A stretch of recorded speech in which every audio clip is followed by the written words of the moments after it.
Quero pedir a você que abra sua Bíblia na Epístola de Paulo aos Filipenses, capítulo 4, no verso 10. Filipenses 4, do 10 ao 20, conforme nos orienta a liturgia do culto desta manhã. Quero convidar a todos a se colocarem de pé para nós fazermos com alegria a leitura do texto sobre o qual nós vamos pensar nesta manhã. Filipenses capítulo 4, do verso 10 ao verso 20, especialmente àqueles que nos visitam, nós temos meditado, refletido sobre a Epístola de Paulo aos Filipenses desde o seu primeiro capítulo e no seu primeiro versículo. E estamos já caminhando para o final desta epístola. O último sermão será na próxima semana. Filipenses 4, versos do 10 ao 20. Leiamos responsivamente. Diz assim a palavra do Senhor: Alegrei-me sobremaneira no Senhor, porque agora, uma vez mais, renovastes a meu favor o vosso cuidado, o qual também já tinhais antes, mas vos faltava oportunidade. Digo isso, não por causa da pobreza, porque aprendi a viver contente em toda e qualquer situação. Tanto sei estar humilhado, como também sei ser honrado. De tudo e em todas as circunstâncias, já tenho experiência tanto de fartura como de fome, assim de abundância como de escassez. Tudo posso naquele que me fortalece. Todavia fizestes bem, associando-vos na minha tribulação. Sabeis também vós, ó Filipenses, que no início do Evangelho, quando parti da Macedônia, nenhuma igreja se associou comigo no tocante a dar e receber, senão unicamente vós outros. Porque até para Tessalônica mandastes não somente uma vez, mas duas, o bastante para as minhas necessidades. Não que eu procure o donativo, mas o que realmente me interessa é o fruto que aumente o vosso crédito. Recebi tudo e tenho abundância, estou suprido. Desde que Epafrodito me passou as mãos, o que me veio de vossa parte como aroma suave, como sacrifício aceitável e aprazível a Deus. Meu Deus, segundo a sua riqueza em glória, há de suprir em Cristo Jesus cada uma de vossas necessidades. Ora, a nosso Deus e Pai seja a glória pelos séculos dos séculos. Amém. Você pode tomar o seu lugar, querido.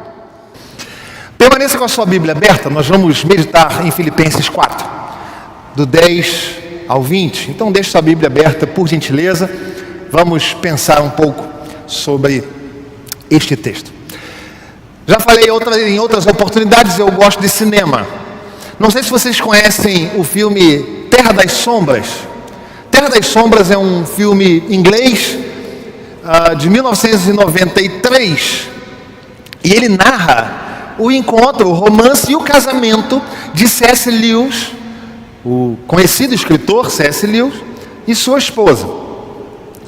E conta-nos o filme, especificamente numa cena que passa aos olhos de muitos, como que despercebida, o seguinte: C.S. Lewis cresceu em uma casa em que havia um quadro pintado e para ele aquele quadro era lindo e significava, em alguma medida, o lugar mais aprazível, o paraíso.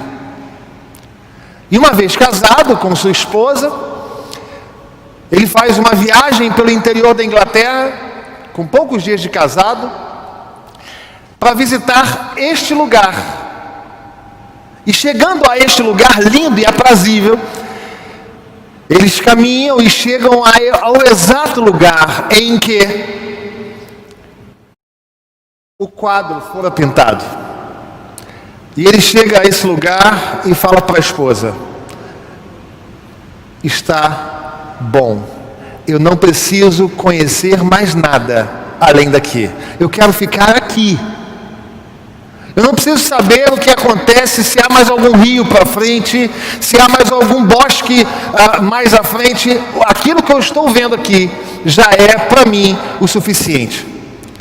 E esta não é uma cena nem secundária do filme, mas ela me chama a atenção, porque um homem moderno assume, mesmo que na ficção, está bom, está suficiente. É interessante como isso é difícil para nós. É impressionante como a medida da suficiência, a medida do contentamento para nós é sempre muito complexa. E nós podemos lembrar de alguns aspectos da nossa vida. Eu quero crer que você tenha vivido isso também. Quando na infância nós sonhávamos, eu vou ser pleno quando chegar a adolescência. Porque quando chegar a adolescência, eu vou me apaixonar, vou poder beijar alguém. E aí você chega à adolescência. E aí você fala, não tenho toda a liberdade que preciso.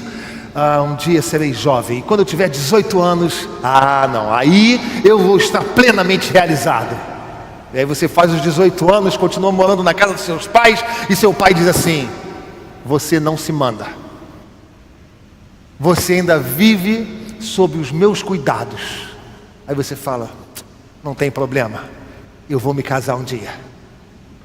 E aí você constrói aquela expectativa de casamento, liberdade total. Coitado, eu conto ou vocês contam?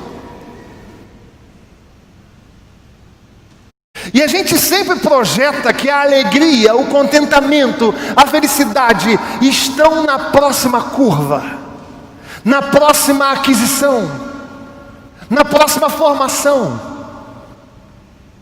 E o texto que lemos nessa manhã nos mostra o apóstolo Paulo agradecendo por donativos de uma igreja que o amava. Mas não apenas isto. O apóstolo Paulo agradece à igreja de Filipos as suas ofertas mesmo. Mas não apenas isto, ele ensina ainda uma última lição para aquela igreja. Ele diz, eu sei estar contente, para mim basta, estou feliz, estou plenamente satisfeito.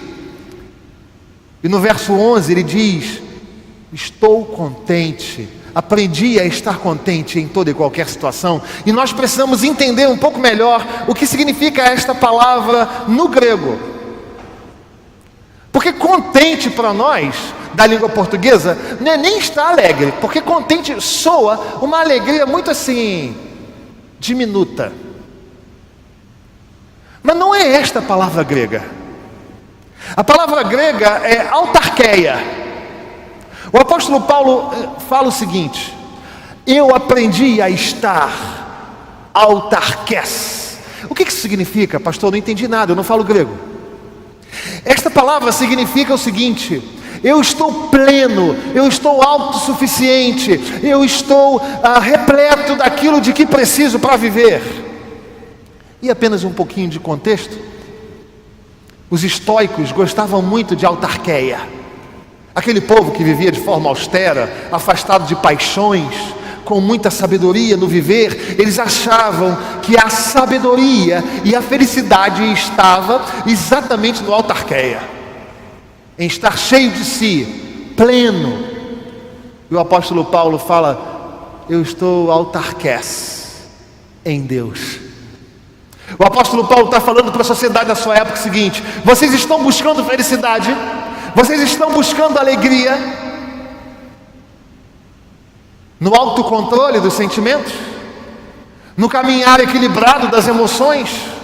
Vocês estão buscando esse autocontrole, essa realização, essa felicidade em vocês mesmos? Eu sou um autarkes, porque eu encontrei tudo isso em Jesus. Não é lindo isso, irmãos? É isso que ele está dizendo para a sociedade da sua época. De modo que o apóstolo Paulo, em alguma medida, entendeu o que C.S. Lewis entendeu. Basta, eu não preciso de mais nada. Eu não preciso ir além dessa paisagem. É esta a paisagem, é este quadro pintado pelo sangue de Jesus Cristo na cruz do Calvário que me realiza. Eu não vou me tornar feliz e realizado na próxima curva na próxima ida ao shopping, no próximo novo emprego, na próxima nova formação.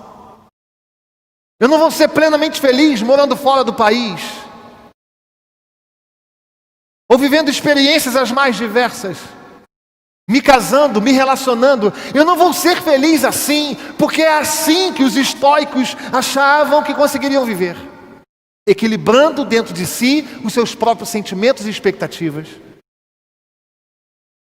Nós somos autarqués, nós somos contentes, felizes plenamente, quando nós entendermos que a nossa alegria e a nossa felicidade tem um nome, e este nome é Jesus Cristo. É exatamente sobre isso que eu quero conversar com você nessa manhã. Como viver contente, mas não é o contente na língua portuguesa. Não é aquele contente, uma alegria muito pequena e diminuta. É como viver autarqués, como viver contente no sentido de ser pleno, de ser feliz. Como viver contente em toda e qualquer situação. Nós vamos aprender 3 lições com a letra P, pedagogicamente, você vai guardar. 3 lições com a letra P. Olhando para este texto, Filipenses 4, do 10 ao 20. Em primeiro lugar, descanse na providência de Deus. O primeiro P é o P de providência. Descanse na providência de Deus. Os versos 10 e 14 a 16 falam algo que eu quero ler de novo para você. Diz assim: alegrei-me sobremaneira em quem? No Senhor. Alegrei-me sobremaneira no Senhor, porque agora, uma vez mais, renovastes a meu favor o vosso cuidado, o qual também já tinhais antes, mas vos faltava oportunidade. E ainda dos versos 14 ao 16. Todavia fizestes bem, associando-vos na minha tribulação, e sabeis também, vós, ó Filipenses, que no início do Evangelho, quando parti da Macedônia, nenhuma igreja se associou comigo no tocante a dar e receber, senão unicamente vós outros. Porque até para Tessalônica mandastes, não somente uma vez, mas 2, o bastante para as minhas necessidades. Louvado seja o nome do Senhor Jesus Cristo. Como viver contente? Descanse na providência do Senhor. O apóstolo Paulo se coloca dizendo o seguinte: eu me alegro, não porque vocês me enviaram ofertas, eu me alegro no Senhor, porque vocês já tinham até se preparado para enviar, mas vos faltou oportunidade. Deus não deixou, eu só recebo na hora que eu recebo o que recebo, porque do alto me é dado. Louvado seja o nome do Senhor. Nós podemos descansar na providência de Deus. Os versos 14 a 16 tem uma palavra do apóstolo Paulo dizendo: eu fui para as missões, eu fui para plantar a igreja de Tessalônica, e vocês e mais ninguém foram aqueles enviados pelo próprio Deus para sustentar a minha vida. Sabe o que significa, querido? Isso significa que nós não caminhamos sozinhos no reino de Deus. Isso significa que seja qual for a missão para a qual você e eu fomos chamados, Deus há de prover os meios, Deus há de prover abraços, Deus há de prover parceiros, Deus há de prover irmãos que vão bater no seu ombro e dizer: siga em frente, estou orando por você. Louvado seja o nome do Senhor. Você que está aqui nessa manhã, você que está em casa, angustiado com esse tempo de pandemia, aflito, quando vai ser a volta? Vai ter segunda onda? Não vai ter segunda onda. A empresa em que trabalho vai conseguir gerar para mim a minha renda?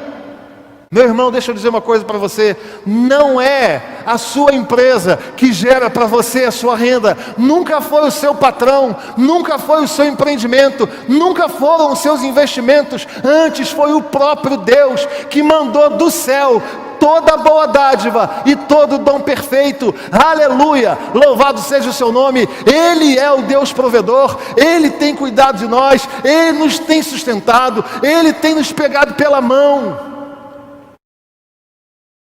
E eu só ouvi 2 améns muito baixos. Eu vou tentar mais uma vez, porque digitando às vezes é mais fácil. Você já digitou amém, glória a Deus. Agora a gente voltou para o presencial, querido.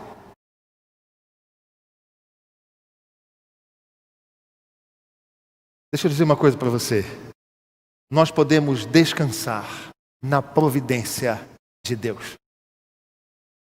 Aleluia. Louvado seja o nome do Senhor. No mundo de pessoas abandonadas. No mundo de pessoas que se desfazem de suas relações como se nada fossem. A palavra do Senhor nos diz por meio do próprio apóstolo Paulo, a igreja que se reunia em Roma, nada pode nos separar do amor de Deus que está em Cristo Jesus, o nosso Senhor. Ele é o Deus da providência.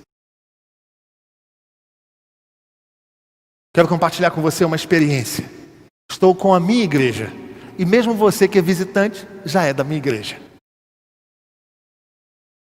Eu era presidente de mocidade. Há muito tempo atrás. E eu queria caminhar para o seminário. E eu queria uma prova de que Deus estava me enviando para o ministério pastoral. E aí eu estive fora da igreja pela manhã, fui pregar fora, já numa outra igreja, e quando cheguei à noite, o meu vice-presidente falou assim: Renato, eu marquei uma reunião da mocidade agora depois do culto à noite. E eu falei: tudo bem, vice, você está mandando também, eu não estava aqui. E o meu vice-presidente marcou essa reunião, e nós estivemos na reunião, e o vice-presidente falou assim: então, irmãos, nós estamos aqui para recolher aquela oferta, para abençoar a vida daquele pastor. E eu falei: glória a Deus, vamos abençoar esse homem, né? Peguei o envelopezinho da mocidade que a gente tinha, peguei o meu dinheiro, coloquei dentro, nós recolhemos a oferta, adoramos a Deus por aquilo, pela oportunidade de abençoar a vida de alguém. E aí eles recolheram, contaram e falaram assim: não vamos embora. Renato, está aqui está o valor do seu seminário, da matrícula e da mensalidade. Porque nós queremos dizer para você que você é o nosso pastor. Eu não sabia quanto tinha no envelope, mas eu só chorava. Podia ter 2 moedas ou milhões. Eu só chorava e falava: glória a Deus, obrigado, Senhor. Essa é a resposta de que eu precisava. E quando eu tirei o dinheiro, eu contei, dava para pagar a mensalidade e metade da matrícula. Eu não sei se ainda tem que pagar 2 no início, Dani, mas na minha época era assim. A gente pagava a matrícula, que era uma mensalidade, e tinha que pagar a mensalidade de fato. Então eu tinha a matrícula e metade da mensalidade. E aí, glória a Deus, estava indo embora, veio um Monza, nunca mais vou esquecer, queridos, piscando para mim. Eu falei: quem é esse abençoado? Piscando, como que dizendo: fica aí. Aí eu fiquei. É um menino que tinha se convertido numa pregação que eu fiz na casa dele, num culto do lar. E ele falou assim: Renato, Deus, por meio da sua pregação, me ensinou que o domingo é dia do Senhor. E eu coloquei em mim que se eu tivesse que trabalhar num domingo, o que eu receberia, eu ia destinar para a obra. E eu tive que socorrer uma empresa hoje. E está aqui no meu bolso um cheque. E eu pedi para que a pessoa colocasse aqui, porque esse cheque não era meu. Eu quero investir no seu ministério. Pode pegar aqui, ó. Esse cheque é seu. E eu peguei o cheque no bolso dele. E eu não vou subir ao púlpito da minha igreja para mentir. Eu abri o cheque e era com os valores quebrados aquilo que faltava para completar a minha primeira mensalidade. Você crê nisso? Não era assim 150, 250, 300, não. Era aquilo que estava faltando exatamente, nem a menos e nem a mais, porque é assim que Deus faz. Nós podemos descansar na providência de Deus. Segundo lugar, um outro P sobre o qual eu quero que você entenda, é discirna o propósito de Deus. Segundo P é o P de propósito. Providência, propósito. Versos 11 e 12 dizem assim: Digo isto não por causa da pobreza, porque aprendi a viver contente em toda e qualquer situação. Tanto sei estar humilhado, como também ser honrado. De tudo e em todas as circunstâncias já tenho experiência, tanto de fartura como de fome, assim de abundância como de escassez. Vamos entender, vamos lembrar o contexto. O apóstolo Paulo está preso em Roma. Não sabia se ia morrer ou não. A sua sentença estava por sair. Ele estava sob real ameaça de morte. E nós não vemos esse homem reclamando, lamuriando, murmurando. Ele compreendeu que o seu contentamento não estava naquilo que os seus olhos viam. O seu contentamento, a sua realização, não estava naquilo que a sua mão podia alcançar. Ele entendeu perfeitamente que tudo o que acontece à vida dele obedece a um propósito eterno. O apóstolo Paulo consegue compreender então que a sua alegria, a sua felicidade não é circunstanciada por aquilo que está à sua volta. E aqui nós precisamos pensar um pouquinho. Quantas vezes nós nos alegramos quando tudo está bem e murmuramos quando tudo não está bem aos nossos olhos? Será que isso acontece com você? Será que quando você recebe aquela notícia mais chata, você consegue, glória a Deus, obrigado Senhor por essa situação difícil?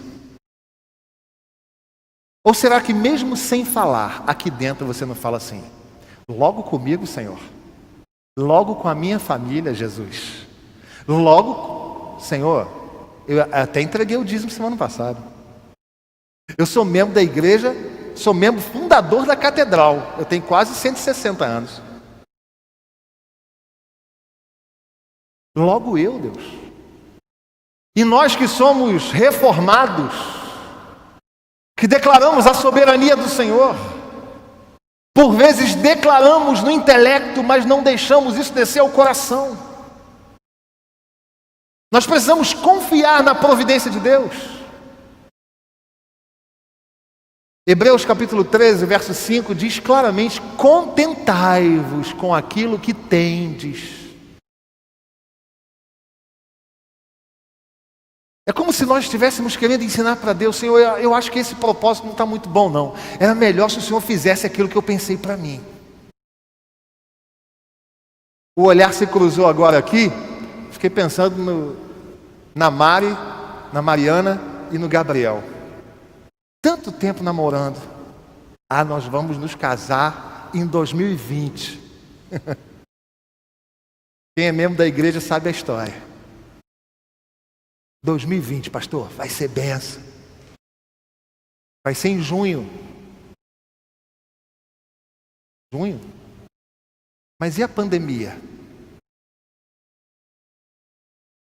Há sobre nós um Deus que conduz a nossa história.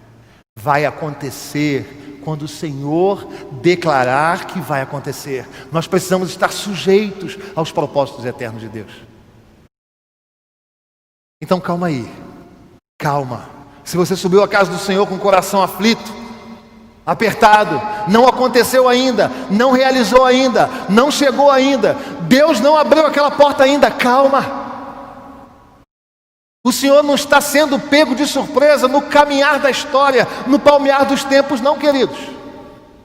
Nós não cremos na heresia do teísmo aberto. E para aqueles que são menos afeitos a esses tipos de termo, o teísmo aberto, em linhas gerais, é aquele pensamento herético, antibíblico, que diz que o Senhor pode se surpreender com aquilo que vai acontecer no futuro. Nós não cremos nisso. Nós cremos que todos os nossos dias foram escritos e determinados quando nenhum deles havia ainda. É nisto que nós cremos. Então descanse e obedeça. Descansa nos propósitos do Senhor. Terceiro e último lugar. O verso 13 diz o versículo que nós vamos memorizar neste domingo. Lembra? Todo domingo nós memorizamos um texto que é central para a nossa pregação. E neste domingo eu quero memorizar com você: tudo posso naquele que me fortalece. Esta, o pastor deu uma cola para você. Ninguém está memorizando agora, né? Todo mundo já sabe. Tudo posso naquele que me fortalece. Eu quero pensar com você sobre o terceiro P. O primeiro P. Vou tentar de novo, porque parece que eu estou com a internet só. Mas tem gente aqui, tá, irmãos? Eles vão participar agora. Primeiro P. Providência. Segundo P. Propósito. E o terceiro P. Poder.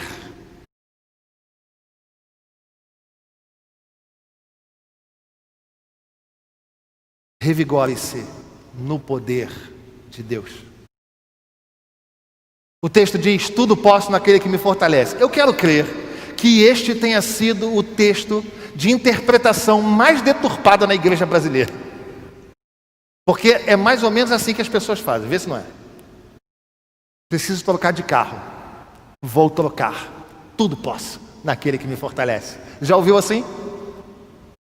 Vou comprar uma casa nova. Tá tranquilo? Tudo posso naquele que me fortalece. Esta é a interpretação comum e equivocada desse texto. Porque lendo esta perícope, este parágrafo, lendo este trecho da palavra de Deus, nós vemos que o contexto não é esse. O contexto é de pobreza e suficiência. É na humilhação e na exaltação. Não é só em situações boas. E mais do que isto, quando o apóstolo Paulo fala tudo posso naquele que me fortalece, ele não está falando que tudo posso em razão da força e no poder que há nele. Ele está falando, eu sou capaz de enfrentar, eu sou fortalecido para enfrentar toda e qualquer situação, porque em mim age o poder do Senhor. É isso que ele está dizendo. O que acontece, queridos, é que nós precisamos compreender que nós vivemos pelo poder do Espírito Santo que fez o Senhor ressurgir dos mortos. Este mesmo Espírito é o que habita em mim e em você. É por essa razão que nós podemos dar ordens a espíritos malignos e eles são repreendidos e expelidos em nome de Jesus. É por essa razão que a igreja do século 21 continua orando por enfermos. É por essa razão que nós continuamos a crer em milagres. Mas não é porque a igreja pode, é porque a igreja é fortalecida no poder e na unção do Espírito Santo de Deus. É por essa razão que a igreja continua e permanecerá de portas abertas e as portas do inferno não vão prevalecer contra ela. Nós podemos nos revigorar no poder de Deus. Isso me faz lembrar a metáfora do Salmo 1. Sabe quem é você? Você é aquela árvore junto à corrente das águas. Você não é forte por você mesmo. Você recebe força daquilo que você recebe do rio. Isso me faz lembrar também dos próprios rios, que têm força e correnteza em razão das suas fontes que vêm do alto das montanhas. Assim somos nós. Deixa eu dizer uma coisa para você. Você nunca conseguiu viver no seu tempo de vida em razão da sua força, em razão da sua sabedoria, em razão do seu poder. Você nunca foi livrado pela sua perspicácia. Você nunca alcançou por causa da sua inteligência. Você e eu vivemos pelo poder e pela unção do Espírito Santo de Deus. É Ele que nos dá, é Ele que nos abençoa, é Ele que nos renova, é Ele que nos faz um, é Ele que nos faz família, é Ele que nos faz caminhar como igreja, é Ele. Tudo é dEle, tudo é por meio dEle e tudo é para Ele. Mergulhe na intimidade com o Senhor. Está difícil? Esse tempo de quarentena está complexo. Você que está em casa, talvez dizendo, pastor, eu não tive condições de ir, não me sinto seguro para ir, e não há nenhum tipo de julgamento. Se o amado irmão se vê em casa numa condição de participar do culto online. Louvado seja Deus. Se você que está aqui se percebe na condição de estar presencialmente, louvado seja Deus, não há certos e errados. Mas todos nós vivemos dias muito difíceis. Mas a minha orientação como pastor sobre a sua vida é mergulhe na intimidade com Deus. Talvez você tenha separado muitos livros para ler, muitos afazeres, muitas coisas a consertar. Talvez você esteja sendo lembrado nesta hora de que você precisa mergulhar na sua intimidade com Deus. Aproveite esse tempo, mergulhe na intimidade, faça como Jesus falou. E tu, entra no teu quarto e fala ao teu pai em secreto, e o teu pai que vê em secreto há de te recompensar. Nós queremos encerrar esta reflexão fazendo uma pergunta a você. A quantas anda a sua alegria? A quantas anda a sua felicidade? Como é que está isso? Se você acha que a sua alegria e a sua felicidade estão na próxima curva, estão na próxima conquista, estão na próxima resposta, C.S. Lewis nos faz lembrar. Nós precisamos de apenas um quadro. O quadro da certeza que o nosso Senhor Jesus Cristo vive e venceu a morte. A certeza de que Ele voltará para buscar a sua igreja. Então, se você está aqui nessa manhã, se você nos acompanha pela internet e está assim, não pastor, não estou plenamente feliz porque eu ainda vou conseguir comprar eu ainda vou conseguir estabelecer a minha relação, o meu casamento. Eu devo dizer a você que quando você conquistar aquilo que para você hoje é um sonho, ainda assim vai te faltar alguma coisa se você não tiver a certeza de que aquilo que te dá contentamento é o Senhor. Veja a quantidade de milionários que têm tudo e continuam se suicidando, depressivos. Veja a quantidade de pessoas que têm relacionamentos promíscuos e a cada dia criam novos relacionamentos e continuam depressivos, com vazio na alma. Porque o nosso contentamento não está em nada à nossa volta. O nosso contentamento está na relação que temos com o Senhor Jesus Cristo. Descanse na providência de Deus. Ele tem cuidado de você. Discirna o propósito do Senhor para a sua vida. Você foi criado não para ser feliz aos seus olhos. Você foi criado para um relacionamento com Jesus. E fortaleça-se na força do seu poder. Que Deus nos abençoe desta forma e nos faça fortes e rijos na sua presença. Que Deus nos abençoe.